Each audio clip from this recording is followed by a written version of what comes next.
press power on in the process. 10 is the default.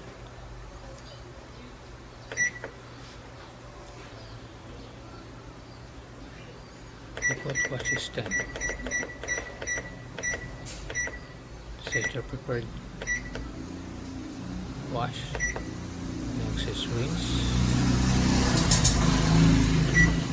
2 is the default rinse.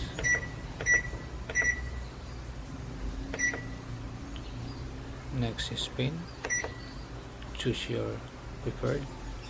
5 is the default.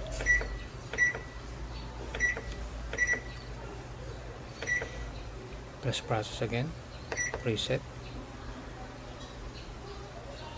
6 is the number of hours to activate the washing. Choose your preferred hour to activate washing. 1 hour to activate the washing. Choose water level you like. 8 is the default. Water level. Choose and then press start.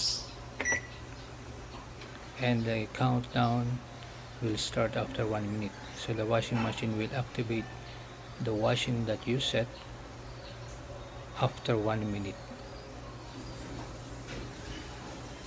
So the countdown will start after 1 minute.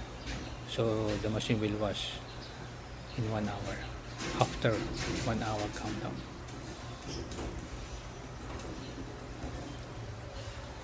That's it.